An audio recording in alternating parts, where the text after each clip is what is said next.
안녕하십니까. 2026년 7월 24일 DMQA 오픈 세미나 시작하도록 하겠습니다. 오늘 오픈 세미나 주제는 Prompt Learning in Vision Language Models from Text Prompts to Multimodal Representations입니다.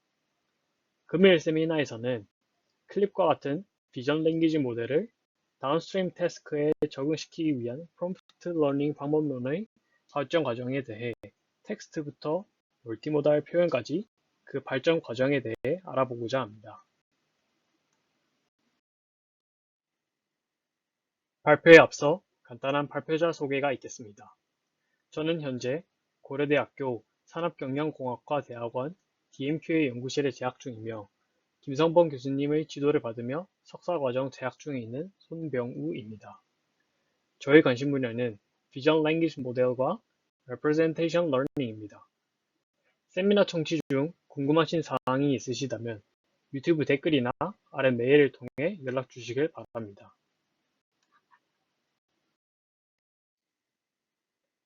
처음 주제에서 말씀드렸던 프롬프트 러닝이란 무엇일까요?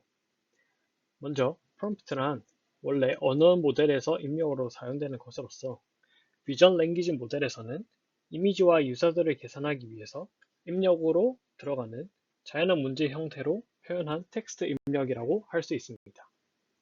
따라서 프롬프트 러닝이라는 것은 이러한 프롬프트를 자동적으로 학습해 갈 수 있는 것이라고 생각할 수 있겠습니다. 그렇다면 이러한 프롬프트 러닝은 왜 필요한 것일까요? 이를 알기 위해서는 우선 비전 랭귀지 모델, 이하 VLM 모델이 어떻게 동작하는지를 알아야 하는데요. 그 중에서도 프롬프트 러닝에 가장 자주 사용되는 클립이라는 파운데이션 VLM 모델을 통해 설명해 보고자 합니다. 클립 모델은 그림과 같이 대규모의 이미지, 텍스트 쌍으로 사전 학습된 모델로서 이미지와 텍스트 표현의 유사도를 비교해 추가 학습 없이도 제로샷으로서 이미지 분류를 수행할 수 있는 모델입니다. 그래서 왼쪽의 그림과 같이 우리가 실제로 저러한 고양이의 사진을 넣고 프롬프트를 함께 넣어주었을 때 별도의 학습 없이도 고양이를 구분할 수 있게 되는 것입니다. 예를 들어 고양이와 개를 분리한다고 했을 때 텍스트 인코더에는 다음과 같이 a photo of a라는 프롬프트를 입력할 수 있습니다. 이는 기존에 알고 있는 클래스와 합쳐져서 a photo of a cat 그리고 a photo of a dog가 클립 텍스트의 입력으로 들어가게 되고 각 문장에서 생성된 텍스트 피처와 입력 이미지의 비주얼 피처 사이의 코사인 시뮬러리티를 계산하여 그 중에서 가장 유사도가 높은 클래스, 즉 캣이 예측 결과로 나오게 되는 것입니다. 그런데 여기서 한 가지 문제가 발생합니다. 클립의 성능이 어떤 프롬프트 템플릿을 사용하는가에 따라 크게 달라진다는 것입니다. 이전에 사용하였던 a photo of a cat을 사용할 수도 있고 an image of a cat, 심지어는 a photo of cat과 같이 한 단어만 달라지는 문장을 사용하더라도 이에 대해 결과가 달라질 수 있다는 것입니다. 이렇듯 입력되는 데이터셋에 따라 최적의 문장도 서로 달라지기 때문에 좋은 프롬프트를 만들기 위해서는 사람이 여러 문장을 반복해서 시도해야 합니다. 이는 많은 비용을 요구될 뿐만 아니라 이렇게 사람이 만든 프롬프트가 실제로 가장 좋은 프롬프트라는 보장도 없습니다. 그렇다면 자연스럽게 다음과 같은 질문이 발생할 수 있습니다. 프롬프트를 사람이 직접 작성하지 않고 주어진 데이터를 이용해 학습시킬 수는 없을까? 이 질문에서 저희의 주제인 프롬프트 러닝이 나오게 되었습니다. 오늘 세미나에서는 이 질문에서 출발해 프롬프트 러닝이 어떤 방향으로 확장되어 왔는지를 코옵, 코코옵, 메이플, 그리고 MMRL 논문을 순서로 다루어 보겠습니다. 여기서 코옵과 코코옵은 텍스트를, 메이플은 멀티모달 프롬프트를, MMRL은 멀티모달 레프레젠테이션을 주요 해결 방향으로 제시하며 발전해왔으며 이를 통해 금일 세미나의 주제인 텍스트 프롬프트에서 멀티모달 표현어의 발전 과정에 대해서 설명드리고자 합니다. 먼저 첫째로 코옵은 프롬프트 러닝의 시초와도 같은 논문인데요. 해당 코옵의 구체적인 방법론과 전체 실험에 대해서는 이전 세미나에서 자세히 다룬 내용이 있기 때문에 보다 자세한 설명은 해당 세미나를 참고해 주시기 바랍니다. 따라서 이번 세미나에서는 이후 방법론을 이해하는 데 필요한 핵심적인 내용만 간단하게 말씀드리려고 합니다. 해당 코옵 논문은 앞서 나왔던 문제에 대해 사람이 직접 만든 프롬프트처럼 주어진 몇 장의 이미지만으로도 자동화된 프롬프트를 학습시킬 수는 없을까? 라는 질문에서 출발한 논문입니다. 따라서 클립에서 A Photo of A와 같은 사람이 직접 작성한, 즉 핸드크래프트한 실제 단어로 컨텍스트를 구성했던 반면 코옵에서는 이 컨텍스트 월드를 학습 가능한 컨티뉴어스 벡터로 대체하고자 합니다.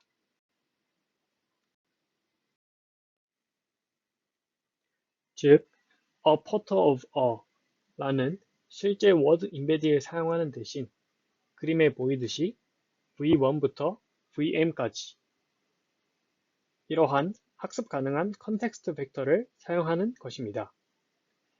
이렇듯 최종적인 입력으로는 프롬프트가 학습 가능한 연속적인 벡터로 그리고 그 뒤는 실제 클래스 네임 토큰이 붙여주어 들어가게 됩니다. 이때 클리블 이미지 인코더와 텍스트 인코더는 모두 프로즌 상태로 유지하고 컨텍스트 벡터만 크로스 엔트로피 로스를 통해 학습합니다. 따라서 전체 클립을 파인 튜닝 하는 것보다도 매우 적은 파라미터로도 학습을 가능하게 할 수 있습니다. 코옵 논문에서는 이러한 러너블 프롬프트가 핸드크래프티드 프롬프트보다 다운스트림 퓨샷 클래시피케이션에서 얼마나 효과적인지를 평가했으며 결과적으로 총 11가지의 다양한 데이터셋과 적은 데이터만으로 학습하는 퓨샷 환경에서 전반적으로 높은 성능을 보임으로써 프롬프트를 직접 학습시킬 수 있다는 것을 보여주었습니다. 정리해보면 코옵은 프롬프트 엔지니어링을 사람이 여러 문장을 반복적으로 설계하는 문제에서 그레디언트 디센트를 통해 컨티뉴어스 컨텍스트 벡터를 최적화하는 문제로 전환했으며 이를 통해 비전 랭귀지 모델에서 프롬프트 러닝을 기본적인 틀을 제시했다고 볼 수 있습니다. 혹시라도 이러한 코옵과 클립의 구체적인 수식이나 실험 설정에 대해서는 앞서 말씀드린 기존 세미나를 참고해 주시면 되겠습니다. 그렇다면 코옵에는 어떠한 한계가 있었을까요? 코옵을 제안한 연구진은 같은 해 후속 연구로 코코옵을 발표하였는데요.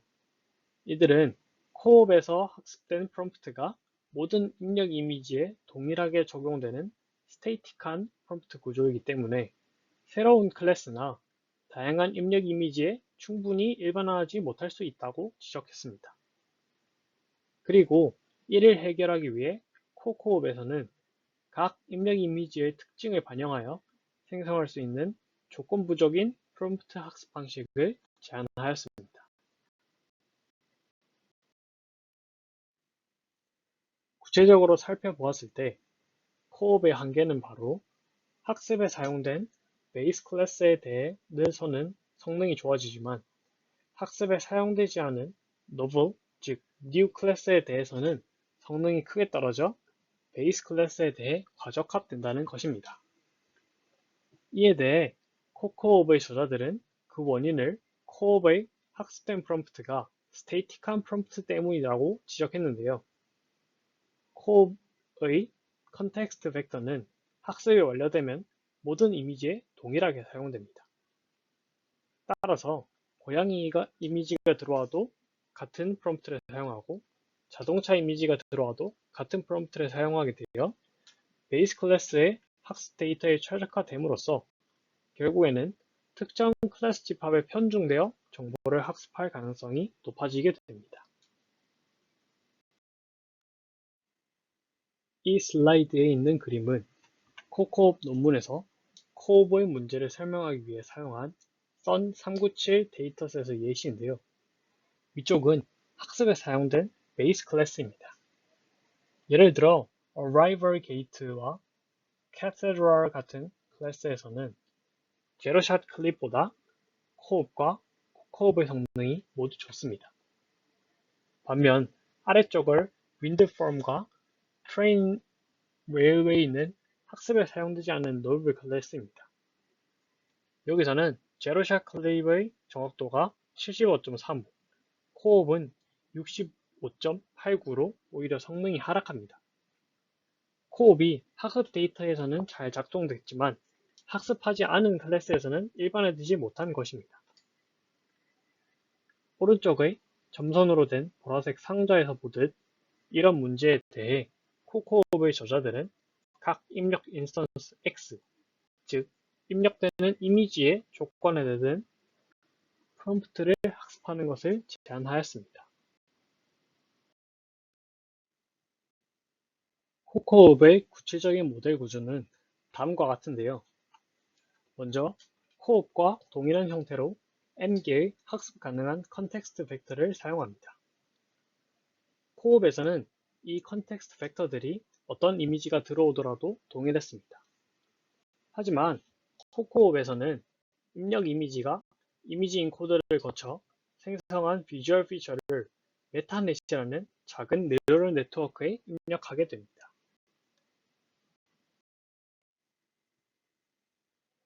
해당 메타넷은 linear, value, linear로 구성된 두 개 층의 보틀넥 네트워크이며 이 메타넷은 입력 이미지에 대응하는 하나의 컨디셔널 토큰을 생성합니다.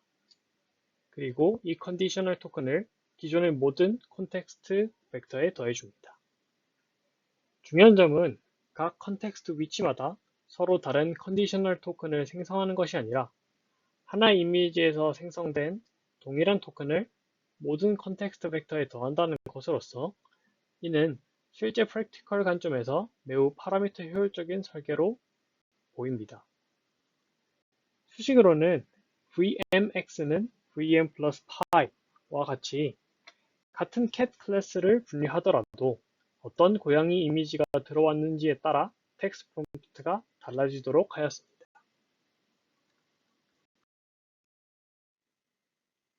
실제 결과를 살펴보기 전에 먼저 이 논문에서 어떤 기준으로 일반화 성능을 평가했는지 간단히 설명드리겠습니다. 이 코코옵 이후 오늘 소개드릴 논문들 모두 같은 매트릭을 사용하는데요. 논문에서는 일반화 성능을 기준으로 크게 세 가지 평가 설정을 사용했습니다. 첫 번째는 Based New Generalization, 두 번째는 Cross Dataset Evaluation, 세 번째는 Domain Generalization입니다. 여기서 B2N과 CD 실험에서는 이미지넷, 칼텍 101, 옥스퍼드 팻스 등 다양한 도메인의 총 11개의 이미지 분류 데이터셋을 사용하였고 DG, 도메인 제너럴레이션 실험에서는 이미지넷, 이미지넷 V2 등 이미지넷에서 도메인 쉬프트된 데이터를 함께 활용하여 사용했습니다.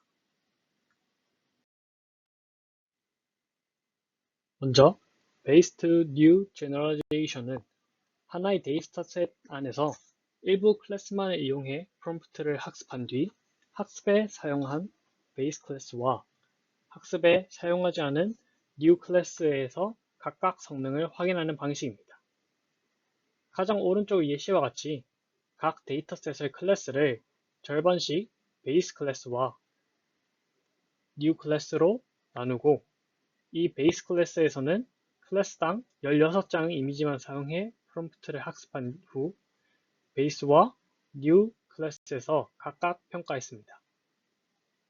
여기서 베이스 어크루션은 학습한 클래스에 얼마나 잘 적응했는지를 나타내고 new 어크루션은 보지 못한 새로운 클래스에도 얼마나 잘 일반화되는지를 의미합니다.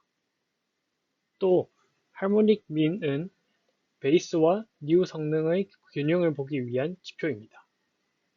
둘 중 하나만 높고 다른 하나가 낮으면 할모닉 민도 낮아지기 때문에 단순히 학습 클래스 성능만 높이는 것이 아니라 새로운 클래스에 대한 일반화까지 함께 유지했는지를 확인할 수 있습니다.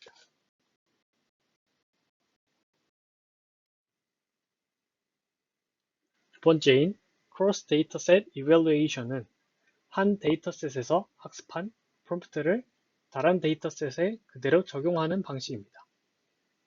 구체적으로는 이미지넷의 전체 1000개 클래스를 대상으로 클래스당 16장의 이미지를 사용해 프롬프트를 학습한 뒤 추가적인 학습 없이 나머지 10개의 데이터셋에 그대로 적용하는 것입니다. 타겟 데이터셋은 칼텍 101, 옥스퍼드 팻스, 스탠포드 카스 등 여러가지 도메인의 데이터셋들이고, 예를 들어 Object Recognition 중심의 이미지넷에서 학습하는 프롬프트가 Texture Classification인 DTD나 Satellite Image Classification인 뮤로셋처럼 학습 데이터와 특성이 다른 데이터셋에도 전이될 수 있는지를 평가하는 지표라고 할 수 있습니다. 세 번째인 도메인 제너럴라이제이션은 클래스의 의미 체계는 유지하되 이미지의 스타일이나 촬영 조건, 표현 방식이 달라졌을 때도 성능이 유지되는지를 확인하는 방식입니다.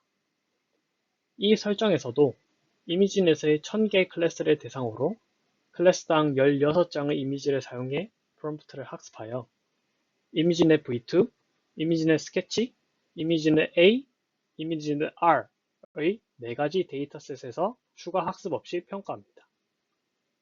여기서 이미지넷 v2는 새로운 시점에 다시 수집한 자연 이미지이고, 이미지넷 스케치는 스케치 형태의 이미지, 이미지넷 A는 기존 모델이 분류하기 어려운 자연 이미지, 이미지넷 R은 그림이나 만화 등 다양한 표현 방식으로 변형된 이미지로 구성됩니다.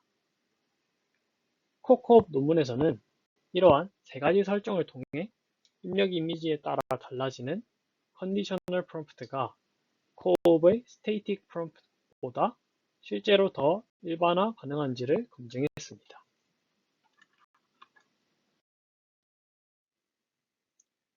그리고 또 다른 평가로서 모델 에피션시 평가가 있는데요. 본래 프롬프트 러닝은 적은 파라미터로 VLM을 효율적으로 적응시키는 것이 목적입니다. 따라서 이러한 성능의 향상이 모델 규모가 아닌 방법론 자체에서 기인하는지를 확인하기 위해서 이러한 파라미터 및 컴퓨테이셔널 에피션시를 평가합니다. 그리고 이러한 것을 통해 일반화 성능과 학습, 추론 비용 사이의 트레이드오프를 비교해 실제 적용 가능성을 검증할 수 있습니다. 그럼 먼저 코코옵의 핵심 문제의식과 가장 직접적으로 연결되는 Based New Generalization 결과부터 보도록 하겠습니다. 11개 데이터셋의 Based New Generalization 평균에서 코코옵은 코옵 대비 베이스 어큐러시는 82.69에서 80.47로 소폭 감소하고 뉴 어큐러시는 63.2에서 71.69로 크게 향상하였습니다. 총 11개의 데이터셋 중 5개에서는 뉴 어큐러시가 10%포인트 이상 향상되는 것을 오른쪽 도표에서 보실 수 있으며, 또한 베이스 어큐러시의 경우에는 대부분 3%포인트 미만으로서 소폭 하락한 것을 볼 수 있습니다. 이렇듯 결과를 통해 베이스 성능 감소보다 뉴 성능 향상이 전반적으로 더 큰 향상을 나타냈음을 알 수 있습니다. 다음으로 크로스 데이터셋 이밸루에이션의 결과를 보게 되면 평균 정확도로는 코옵에 비해 63.88에서 65.74로서 향상된 것을 볼 수 있습니다. 그리고 대부분의 타겟 데이터셋에서 모두 코옵을 능가한 것을 볼 수 있으며, 특히 FGVC 에어크래프트나 DTD 등 전문화된 데이터셋에서 전이 성능이 많이 개선되었음을 볼 수 있습니다. 그리고 다음으로는 도메인 제너럴레이션 성능인데요.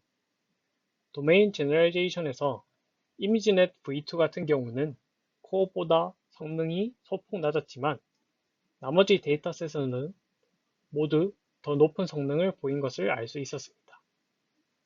이를 통해 현재의 코코옵이 정적인 프롬프트인 코옵보다 분포 변화와 표현 방식 변화에 더 강건함을 확인할 수 있었습니다. 이전 세 가지 평가 지표를 통해 코코옵은 새로운 클래스뿐만 아니라 새로운 데이터셋과 도메인 시프트에 대해서도 전반적으로 코옵보다 더 나은 일반화 성능을 보였습니다. 다음으로는 모델 에피션시인데요. 첫 번째는 파람에서 코코옵이 코옵보다 파라미터가 많아서 성능이 좋아진 것이 아니냐는 의문을 해소하고자 실험을 하였습니다. 논문에서는 이를 확인하기 위해 메타넷을 제거하고 코코옵의 컨텍스트 토큰 수를 60개까지 증가시켜 코코옵과 유사한 파라미터 수를 가지도록 실험했습니다. 하지만 유사한 파라미터 수의 large 코옵보다 코코옵의 new harmonic mean 성능이 높았습니다. 따라서 단순히 파라미터 수가 증가했기 때문이 아니라 프롬프트를 입력 이미지에 조건화한 것이 new 클래스 일반화에 실제로 기여했다고 볼 수 있습니다. 그리고 두 번째로 컴퓨테이셔널 코스트 같은 경우에는 코옵의 프롬프트는 모든 이미지에서 동일하기 때문에 클래스별 텍스트 피처를 미리 한번 계산합니다. 반면 코코옵은 각 이미지마다 서로 다른 텍스트 프롬프트가 생성되므로 인스턴스별 텍스트 인코더 포워드가 필요해 학습 효율이 매우 낮습니다. 따라서 배치에 이미지가 여러 개 존재하면 각 이미지에 대해 모든 클래스 프롬프트를 별도로 텍스트 인코더에 통과시켜야 합니다. 이 때문에 학습 속도가 느려지고 GPU 메모리 사용량이 증가한다는 한계를 밝히고 있었습니다. 정리해보면 코코옵은 기존의 스테이틱한 프롬프트 개선을 위해 입력 이미지에 조건화된 프롬프트 러닝을 제한함으로써 이전의 코옵보다 실제 일반화 성능을 높였음을 확인할 수 있었습니다.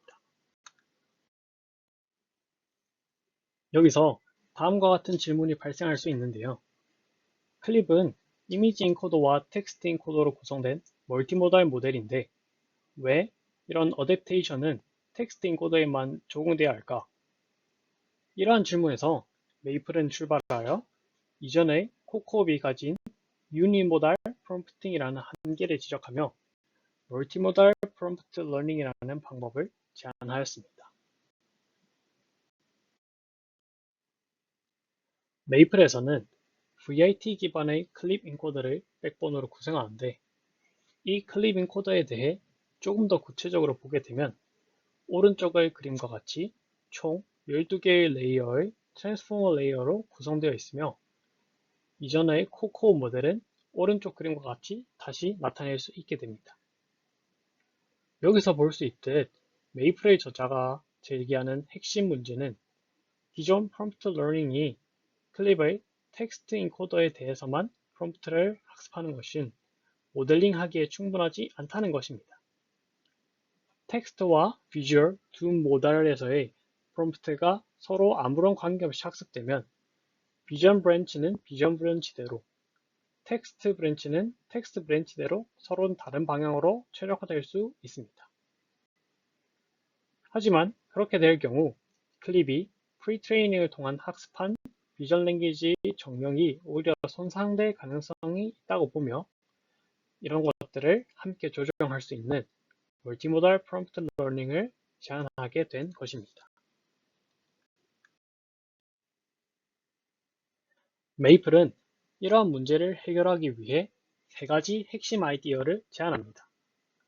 첫 번째는 비전과 랭귀지 브랜치 모두에 프롬프트를 삽입하는 최초의 멀티모달 프롬프팅이라는 점이고 두 번째는 텍스트 프롬프트와 비주얼 프롬프트가 서로 관련된 방향으로 학습되도록 하는 커플링, 즉 VL 커플링 펑션입니다.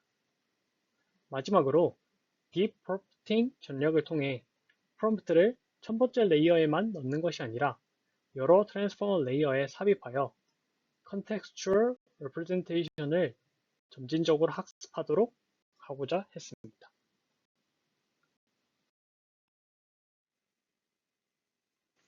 구체적으로 살펴보면 첫 번째는 멀티모달 프롬프팅인데요.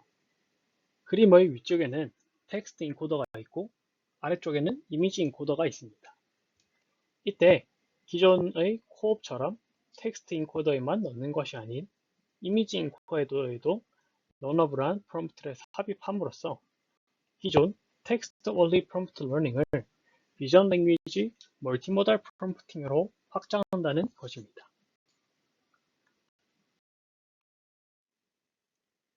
두 번째는 텍스트 프롬프트와 비주얼 프롬프트를 연결하는 VL 커플링 펑션입니다. 메이플에서는 비주얼 프롬프트와 텍스트 프롬프트를 완전히 독립적인 파라미터로 학습하지 않습니다. 각 레이어의 랭귀지 프롬프트를 VL 커플링 펑션인 F에 입력하여 같은 길이의 이미지 트랜스포머 레이어에 들어갈 비주얼 프롬프트를 생성합니다. 이는 랭귀지 프롬프트에서 비주얼 프롬프트로 향하는 단방향 프로젝션으로서 메이플에서는 랭귀지 프롬프트가 기준이 되고 비주얼 프롬프트는 랭귀지 프롬프트를 DL 차원의 입력을 DV 차원으로 매핑하는 선형 계층으로 이루어진 커플링 펑션에 통과시켜 생성되는 것입니다.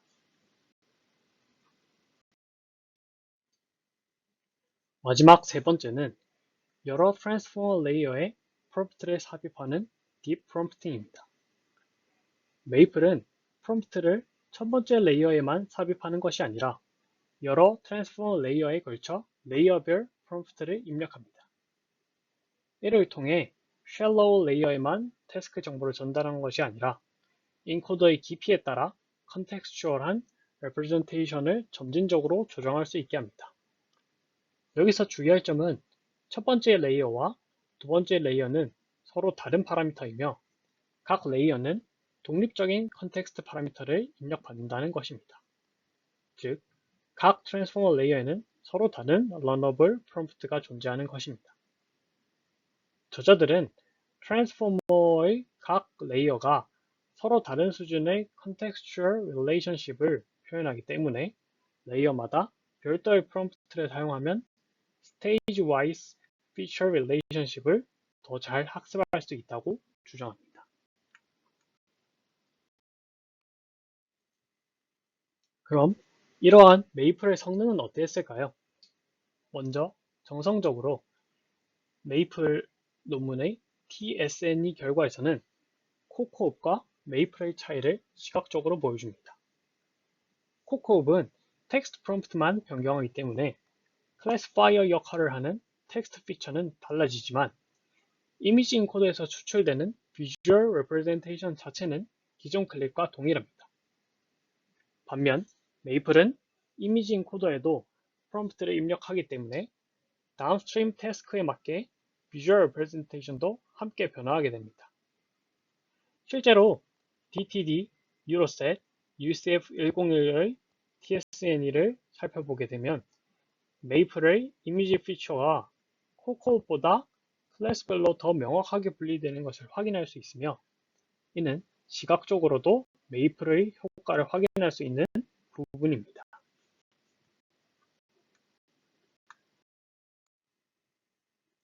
정량적 결과 역시 앞서 설명한 것과 동일하게 첫 번째는 Based New Generalization, 두 번째는 Cross Dataset Evaluation, 세 번째는 Domain Generalization으로 평가합니다. 먼저 Based New Generalization 같은 경우에는 11개의 데이터셋 평균에서 코코옵 대비하여 모두 베이스, 뉴, 하모닉 민 모두 향상한 것을 알 수 있습니다. 그리고 칼텍 101의 베이스 성능을 제외한 모든 데이터셋에서 베이스와 뉴 성능을 동시에 개선함으로써 메이플의 뛰어난 성능을 확인할 수 있었습니다.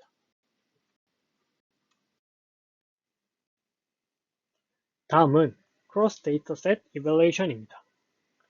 Cross Dataset Evaluation에서의 경우 이미지넷 성능 같은 경우는 기존 방법과 유사하지만 모든 데이터셋의 평균으로 봤을 때는 이전 코코보다 메이플은 65.74에서 66.30으로 향상되었습니다. 또한 DTD, Eurostat, FGVC 에어크래프트 등 분포 차이가 큰 데이터셋에서도 비교적 큰 개선을 기록했습니다.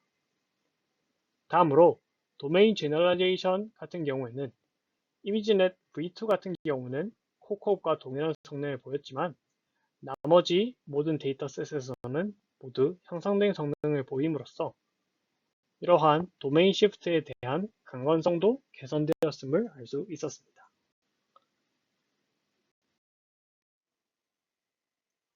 이제 메이플의 성능 향상이 앞서 설명한 세 가지 설계에서 실제로 발생한 것인지 어블레이션 결과를 통해 확인하겠습니다. 먼저 첫 번째 기여했던 멀티모달 프롬프팅에 대한 추가 실험입니다. 아래 테이블 1에서 두 번째, 세 번째 행을 보면 딥 비전 프롬프팅보다 딥 랭귀지 프롬프팅의 성능이 높은 것으로 보아 이러한 클립 어댑테이션에서 언어 브랜치의 프롬프트가 더 큰 기여를 하는 것을 확인할 수 있었습니다. 또한 아래쪽의 인디펜던트 VR 프롬프팅과 실제 메이플을 비교해 봤을 때 메이플이 가장 좋은 것으로 보아 이렇게 프롬프트를 단순히 독립적으로 삽입하는 것보단 상호 연관된 학습이 중요한 것을 확인할 수 있었습니다. 두 번째로는 VR 커플링 펑션에 대한 주어 실험인데요. 오른쪽 아래를 보고 그 표를 보았을 때 저희는 랭귀지에서 비전으로 커플링하는 방식이 모달리티 간의 정보 손실을 줄이고 정렬 유지에 더 효과적인 것을 확인할 수 있었습니다. 세 번째는 딥 프롬프팅에 대한 추가 실험입니다. 아래의 표를 확인했었을 때 우리는 메이플이 프롬프트를 더 많은 트랜스포머 레이어에 삽입할수록 초기에는 성능이 점진적으로 향상되다가 레이어 뎁트가 9에서 가장 높은 성능을 기록하는 것을 볼 수 있습니다. 그리고 이러한 결과를 보았을 때 모든 레이어에 프롬프트를 삽입할 경우에는 성능이 소폭 감소하고 쉘로 프롬프팅보다는 딥 프롬프팅이 효과적인 것을 확인할 수 있었습니다. 이제 마지막으로 모델 에피션시에 대해 살펴보도록 하겠습니다. 먼저 파람스의 경우 성능 향상이 단순한 파라미터 증가가 아니라 구조에서 기인했다는 것을 확인하기 위해 이전 코코옵과 메이플이 동일한 파라미터를 가지도록 설계하고자 했습니다. 따라서 원래 각 레이어에 존재하던 커플링 펑션을 공통 커플링 펑션으로 메이플을 만듦으로써 파라미터를 줄였고 하지만 이렇게 줄였음에도 성능은 여전히 높은 성능을 유지하는 것을 확인할 수 있었습니다. 두 번째로 추론 효율인데요. 원래 코코옵 같은 경우는 이미지별 텍스트 피처의 계산도로 인해 배치 사이즈가 증가해도 FPS는 거의 향상되지 않았습니다. 그러나 메이플은 클래스의 텍스트 피처를 효율적으로 처리함으로써 배치 사이즈 증가에 따라 FPS가 크게 향상된 것을 알 수 있었습니다.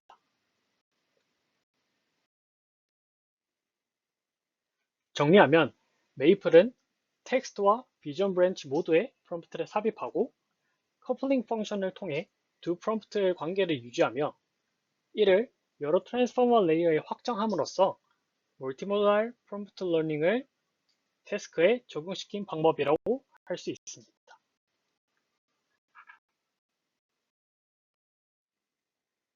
지금까지 보았을 때 메이플은 코코옵과 코옵의 문제를 상당 부분 해결한 것처럼 보입니다. 하지만 아직까지 메이플은 VL 연결에서 텍스트 중심의 프롬프트 러닝을 하고 있으며 또한 두 모달리티가 공유하는 representation 자체를 직접 학습하는 단계까지는 나아가지는 못했습니다. 이러한 관점에서 프롬프트의 결합을 넘어 멀티모달 representation 자체를 어떻게 학습할 것인가 라는 다음 질문이 등장하고 이에 대해 MMR이라는 논문이 Multimodal Representation Learning이라는 방법을 들고 오게 됩니다.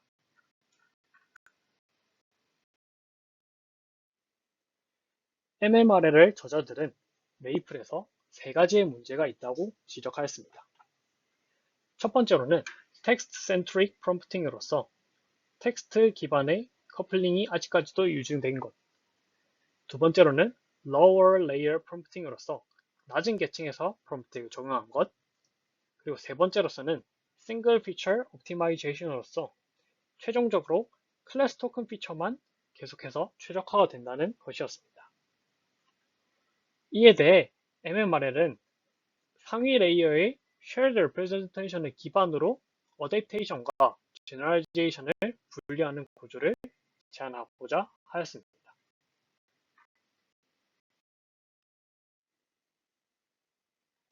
MMRL의 저자들은 이 문제에 대응되는 세 가지 핵심 구조를 제안하였습니다. 첫 번째는 Shared Representation Space, 두 번째는 Higher Layer Representation Learning, 세 번째는 Decoupling Strategy였습니다.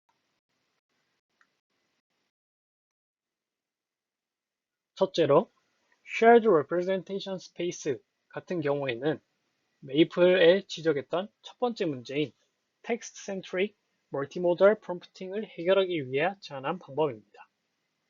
그림과 같이 MLRL은 Shared Learnable Modality Agnostic한 Representation Space를 도입하게 됩니다.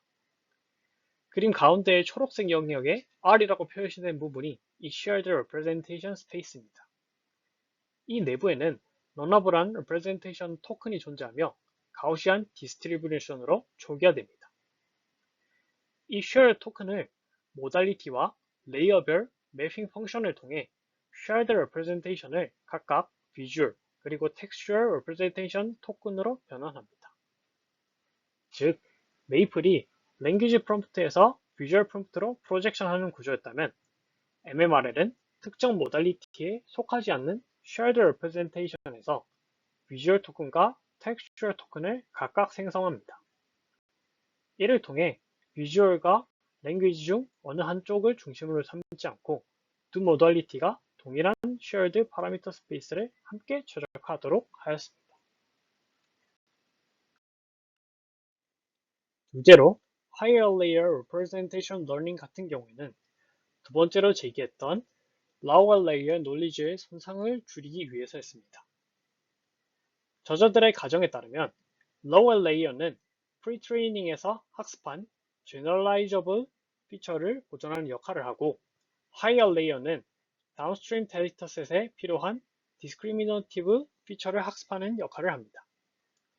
따라서 Lower Layer는 가능한 건드리지 않고 Higher Layer에만 Task Specific한 Representation이 학습되도록 구조를 분리한 것입니다. 텍스트 인코더에서도 기존 텍스트 토큰 일부를 Representation 토큰으로 대체하였는데 이는 기존의 링귀스틱한 인포메이션을 삭제하거나 대체하지 않고 다운스트림 어댑테이션을 위한 별도의 토큰을 추가하는 방식으로서 하는 것입니다. 셋째, Decoupling Strategy 같은 경우에는 세 번째 문제를 해결하기 위해 MLR이 최종적으로 두 종류의 이미지 피처를 사용하는 것입니다. 첫째는 기존 CLS 토큰으로부터 얻는 클래스 피처입니다. 그리고 둘째로는 새롭게 삽입한 Representation 토큰으로부터 얻는 Representation 피처입니다. 여러 Representation 토큰의 출력을 평균한 뒤 별도의 트레이너블한 프로젝션 레이어를 통해 비전 랭귀지 인비딩 스페이스로 보냅니다. Representation 피처는 다운스트림 데이터셋의 태스크 스페시픽한 논리지를 적극적으로 학습하는 역할을 합니다. 즉, 어댑테이션과 제너럴리제이션을 하나의 CLS 토큰에 모두 맡기는 게 아니라 두 피처 패스로 분리한 것입니다. 학습에서는 각각에 대해 크로스 엔트로피 로스를 적용하게 됩니다. 여기서 Representation 피처는 다운스트림 태스크에, 클래스 피처는 Frozen Clip의 제로샷 피처와 코사인 레귤라이제이션을 통해 pre-trained knowledge를 유지하도록 합니다. 따라서 MMRL은 단순히 프롬프트 토큰을 추가한 방법이라기보다 task specific adaptation을 담당하는 representation path와 pre-trained generalization을 담당하는 class path를 분리한 방법이라고 볼 수 있습니다.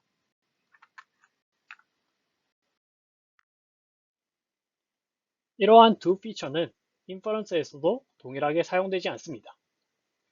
베이스 클래스에서는 클래스 피처와 representation 피처를 결합하여 adaptation과 generalization을 함께 활용하는 방식으로 하고, 노블 클래스 및 새로운 태스크에서는 클래스 피처만 사용함으로써 학습 데이터에 치중되는 오버피팅 영향을 차단하고자 하였습니다.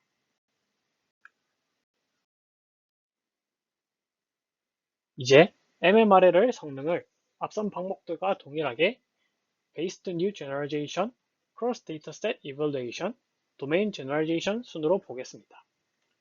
먼저 Based New Generalization에서 MMRL은 11개 데이터셋 평균으로 베이스, 노블, 그리고 하모닉 민까지 모두 최고 성능을 기록하였습니다. 일부 데이터셋에서 최고의 노블 어큐러시는 아니지만 베이스와 노블 균형 측면에서 가장 높은 HM, 하모닉 민을 기록하였습니다.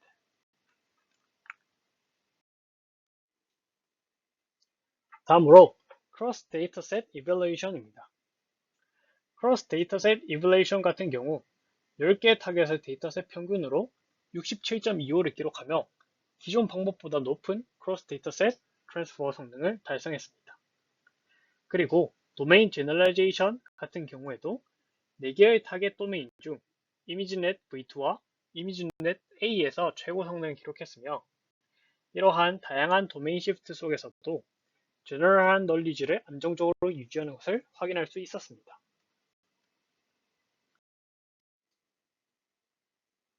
이제 앞서 설명한 세 가지 구조가 실제로 성능이 기여하는지를 어블레이션을 통해 확인하도록 하겠습니다. 첫 번째, Shared Representation Space에서의 추가 실험 같은 경우 아래의 표를 보았을 때 without L, without V와 같은 행에서는 모두 한쪽 모달리티의 representation 토큰을 제거하면 성능이 하락하게 되며, 특히 Visual Representation 제거할 때 그 감소가 큰 폭으로 보아 Visual Branch가 큰 기여를 함을 알 수 있습니다. 또한 without RS 같이 Representation Space가 없고 Shared Space가 없을 경우에는 Novel Accuracy가 감소하여 모델 어그니스틱한 representation이 일반의 기여함을 확인할 수 있었습니다. 두 번째로 Higher Layer Representation Learning에서의 추가 실험 같은 경우에는 레이어에 따른 representation 토큰에 대한 표가 그려져 있는데요.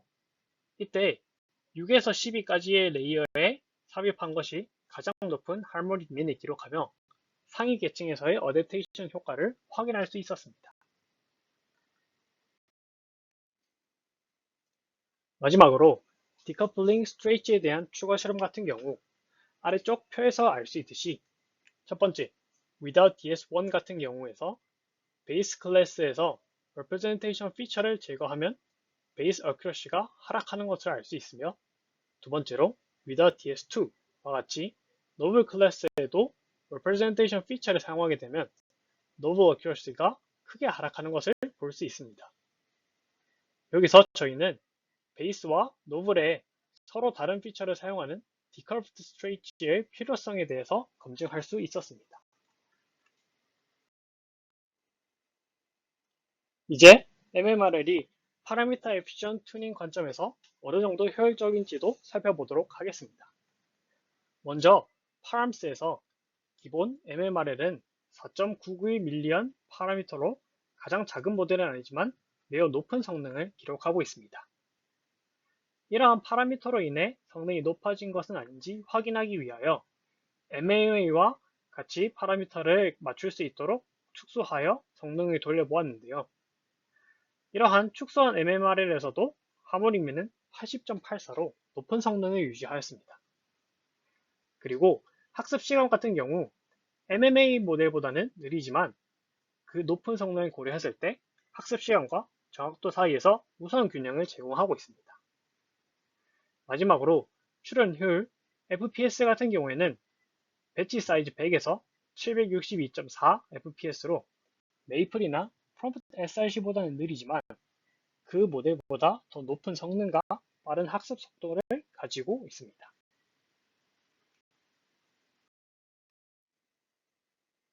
정리하면 MMRL은 메이플의 멀티모달 프롬프트를 단순히 확장하는 대신 모달리티 어그노스틱 쉐어드 레프레젠테이션을 중심으로 비전과 텍스처의 레프레젠테이션을 함께 학습합니다. 그리고 프리트레인드 논리지가 많이 포함된 로어 레이어는 보존하고 하이어 레이어에서만 다운스트림 레프레젠테이션을 학습합니다. 마지막으로 태스크 스페시픽 레프레젠테이션 피처와 제너럴라이저블 클래스 피처를 분리하고 베이스와 노블 클래스에서 서로 다르게 활용합니다. 이러한 세 가지 구조를 통해 MMRL은 제너럴라이제이션을 유지하면서 베이스 클래스 어댑테이션까지 크게 강화하였으며 빠른 학습 속도, 파라미터 축소 가능성까지 함께 보여주었습니다. 오늘 세미나에서는 클릭 기반 프롬프트 러닝의 발전 과정을 코옵, 코코옵, 메이플, MMRL 순서로 살펴보았습니다. 코옵은 Continuous Prompt Learning을 통해 매뉴얼 프롬프트 엔지니어링을 자동화했습니다. 코코옵은 Static Prompt를 조건화된 프롬프트 러닝을 제한함으로써 Novel Class Generalization을 개선했습니다. 메이플은 Text Only Prompt Learning을 Vision Language Joint Prompting으로 확장하였고 Deep Prompting, Coupling 펑션을 이용해 두 모달리티를 함께 어댑테이션 했습니다. MMRL은 프롬프트 러닝에서 한 단계 더 나아가 Shared Multimodal Representation Space를 구축하고 Higher Layer Representation 토큰과 Original Class 토큰의 역할을 분리했습니다. 이처럼 오늘 세미나의 제목인 From Textual Prompts to Multimodal Representations가 나타내듯이 VLM에서의 프롬프트 러닝은 모델에 어떤 문장을 제공할 것인가 라는 문제에서 출발하여 두 모달리티의 정보를 어떤 형태로 연결하고 공유할 것인가 라는 representation 러닝의 문제로 확장되어 가며 계속해서 발전해 오고 있습니다. 이상으로 금일 오픈 세미나 마치도록 하겠습니다. 경청해 주셔서 감사합니다.